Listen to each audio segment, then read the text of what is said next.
کو غلط میسیجنگ جا رہی ہے, لوگوں کو اشتعال دلایا جا رہا ہے, لوگوں کے اندر نفرت جو ہے وہ بھری جا رہی ہے, اور یہ پاکستان کی خدمت نہیں ہے. یہ سب سے بڑی ڈس سروس ہے پاکستان کو جو اس وقت عمران خان کر رہے ہیں. وہ صحیح کہتا تھا نا کہ مجھے تم اقتدار سے نکالو گے تو میں خطرناک ہو جاؤں گا. تو بھائی وہ کسی اور کے لیے نہیں, اس ملک کے لیے خطرناک ہو رہا ہے. جو اس ملک کی سالمیت کی پرواہ نہیں کرتا, اس ملک کے امن کی پرواہ نہیں کرتا, اس ملک کی عوام کی پرواہ نہیں کرتا, وہ اس ملک کا محسن, اس ملک کا خیر خواہ کیسے ہو سکتا ہے؟ تو عمران خان جس طرح کی حرکات پر اتر آیا ہے, افسوس کے ساتھ کہنا پڑتا ہے کہ اس شخص نے ایک پاک مقام مسجد نبوی کو بھی نہیں بخشا. وہاں پر بھی اس نے انتشار کی سازش کی, وہاں پر بھی اس نے جو اللہ کا گھر ہے جہاں پر لوگ اپنے تمام تر پریشانیوں کی سے نجات کے لیے دعا مانگنے جاتے ہیں, وہاں پر بھی اس نے ہلڑ بازی کروائی, اپنے چمچوں کو, اپنے ٹولے کو بھیجا کہ وہاں کا ماحول بھی خراب کیا جائے. تو عمران خان اس وقت جو ہے وہ حد درجے کی گری ہوئی حرکتوں پر تلا ہوا ہے, اور وہ روز کی بنیاد پر گری ہوئی حرکات کرتا جا رہا ہے, جس کی ہم سخت مذمت کرتے ہیں. اس وقت جو حکومت ہے یقیناً اس حکومت کے سامنے بہت زیادہ مسائل ہیں, لیکن جو پچھلی 4.25 برسوں کی حکومت تھی اس سے بھی تو سوال کھڑے کیے جانے چاہیے. چلے اگر ہم یہ سوال نہیں بھی کھڑے کر رہے تو عوام تو پھر بھی پوچھتے ہیں نا کہ جی کہاں گئی 1 کروڑ نوکریاں, کہاں گئے 50 لاکھ گھر, کہاں گئے وہ 350 ڈیمز جو عمران خان نے کہا تھا میں بناؤں گا, کہاں گئے وہ 150 کالجز جو عمران خان نے یونیورسٹیز بنانی تھی, وہ کہاں ہے 150 یونیورسٹیز؟ کوئی ایک بھی یونیورسٹی عمران احمد نیازی نے بنائی ہے؟ کوئی ڈیم ہے جو عمران احمد نیازی نے مکمل کر کے اس کا فیتا کاٹا ہو؟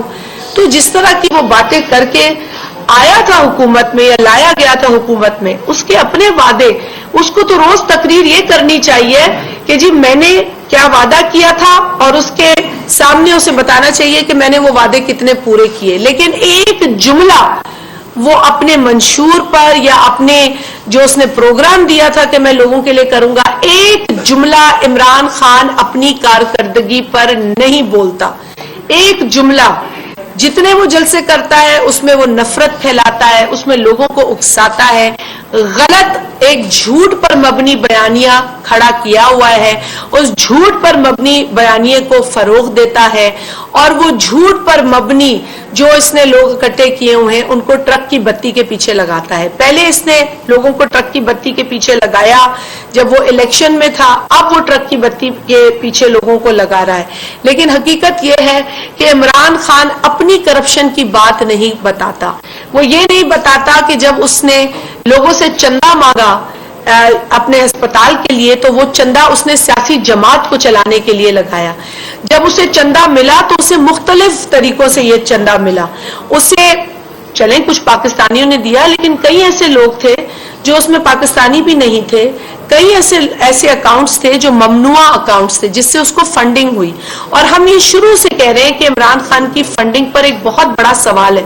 ہم یہ سوال اٹھانے والوں میں شامل نہیں ہیں, بنیادی سوال ان کے بنیادی اراکین نے اٹھایا ہے, جس میں اکبر ایس بابر صاحب شامل ہیں. ان لوگوں نے یہ سوالات اٹھائے ہیں. 7-8 برس گزر چکے ہیں, اس کا فیصلہ نہیں آتا.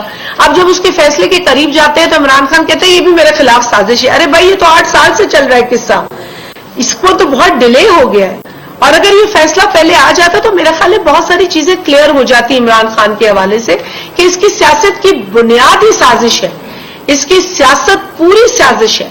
یہ جو دوسروں کو سازش اور سازش کہتا ہے, اس کی تو اپنے جو پورا جو دار و مدار ہے اپنے کام کا وہ تو ہے ہی ایک سازش کے ایجنڈا پر.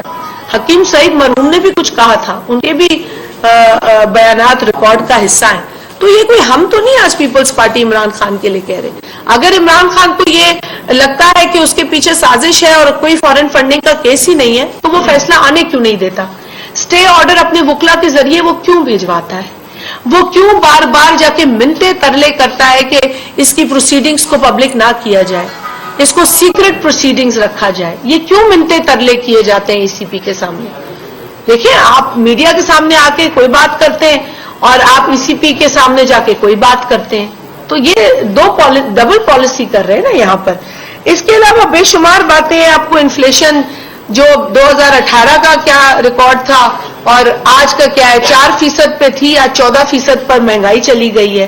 تو کوئی بھی شعبہ اٹھا کے دیکھیں، عمران خان نے صرف تباہی مچائی ہے، صرف تباہی مچائی ہے. اور ہر سیکٹر کے ساتھ اس نے ذاتی دشمنی کی ہے، ہر سیکٹر کے ساتھ. کون سا پاکستان کا سیکٹر جو ہے اس کی کارکردگی بہتر ہوئی ہے؟ اور اگر کوئی میڈیا کا بندہ لکھ دیتا تھا یا بتا دیتا تھا تو اس کے پیچھے یہ سوار ہو جاتے تھے، اس کی پگڑیاں اچھالنے لگتے تھے، ان کو پھر ٹیکا لگا کے کڈنیپ کرنا شروع ہو جاتے تھے. تو یہ بنیادی جو باتیں ہیں اس کے حوالے سے میں صرف یہ کہوں گی کہ جی ظلم کا دور ختم ہو چکا ہے. اس وقت یقیناً ایک مشکل دور ہے، لیکن جو ظلم کا اور ظالم کا دور تھا 3.5 پونے 4 برسوں کا، وہ ختم ہو چکا ہے. اور میں چاہوں گی کہ فیصل کنڈی صاحب اس میں اضافہ کریں، پھر ہم آپ کے سوالات کی طرف جاتے ہیں. کچھ سینئرز بھی یہاں، میں صرف کنڈی صاحب مکمل کروں.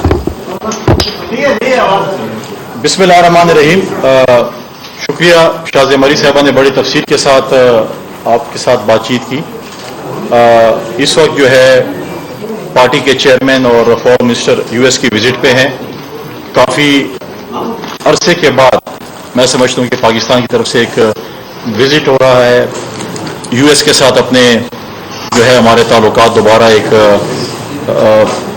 نیوٹرلائز کرنے کے لیے ہم جا رہے ہیں، اچھے کرنے کے لیے جا رہے ہیں. کیونکہ اگر آپ دیکھیں کہ ماضی حکومت نے جو ہمارے دوستوں کے ساتھ، جو یو ایس کے ساتھ، جو یورپین یونین کے ساتھ تعلقات بنائے، وہ آپ کے سب کے سامنے ہے کہ جس طریقے سے ہم ان سے علیحدہ ہوئے، ہماری دوریاں ہوئی، وہ سب کے سامنے ہے.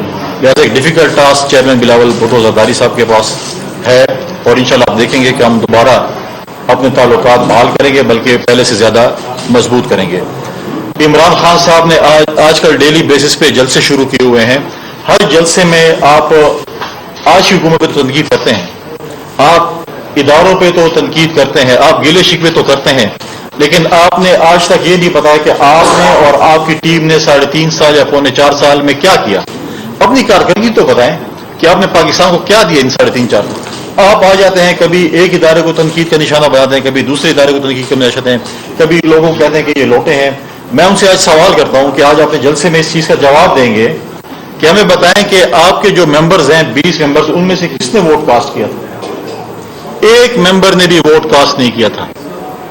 اور آج آپ کہہ رہے ہیں کہ آج آپ کہتے ہیں کہ الیکشن، مجھے آج پتہ چلا ہے کہ مجھے تو الیکشن کمشنر کا نام کسی اور نے دیا تھا. یہ تو بہت ہی غلط آدمی تھا.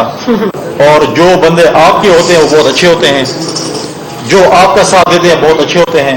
ہمیں آج بھی وہ کلپ یاد ہے جب آپ وزیرستان میں تھے اور آپ نے کہا تھا پاکستان میں اس سے اچھا اور اس سے کھرا اور سچا بندہ چیف الیکشن کمشنر نہیں ہو سکتا جو کہ میں نے آج اپوائنٹ کیا ہے. جو بھی پنجاب میں یا کے پی میں آئی جی اپوائنٹ ہوتا تھا، چیف سیکرٹری اپوائنٹ ہوتا تھا، اس سے اچھا بندہ کوئی نہیں ہوتا تھا. لیکن بعد میں اس کو پتہ چلتا تھا کہ نہیں، یہ تو اچھا بندہ نہیں ہے، یہ کوئی اور بندہ ہے. آج ہمیں خان صاحب بتائیں کہ انہوں نے 3.5 پونے 4 سال میں کیا کرامات دیکھا ہے، کیا انہوں نے پروجیکٹس کیے، کیا چیزیں کی سوائے تباہی اور بربادی کے. سونامی کیا ہے کہ پاکستان میں سونامی دیکھے. آج جو ہمیں کہتے تھے کہ جی یہ سرکاری چیزیں ہیں، یہ آپ کے مامے چاچے کے پیسے نہیں ہیں، آج ہمیں بتائیں کہ خیبر پختونخوا کے حکومت کا ہیلی کاپٹر آپ کے مامے نے خریدا یا چاچے نے خریدا جس کو آپ استعمال کر رہے ہیں. سرکاری وسائل خیبر پختونخوا کے وزیر اعلیٰ کے استعمال کر رہے ہیں. اور جو صوبہ خیبر پختونخوا میں کرپشن ہو رہی ہے، ریکارڈ سب کے سامنے ہے. اور اس کا منہ بولتا ثبوت یہ ہے کہ وزیر اعلیٰ صاحب نے اعلان کر دیا کہ جب میری حکومت جائے گی تو میں افغانستان چلا جاؤں گا. ہم آپ کو افغانستان نہیں بھیجیں گے. آپ کے لیے، آپ کی ٹیم کے لیے، عمران خان صاحب کے لیے یہ پیغام ہے کہ آپ تو ہمیشہ کہتے ہیں کہ ملک میں 12 موسم ہیں.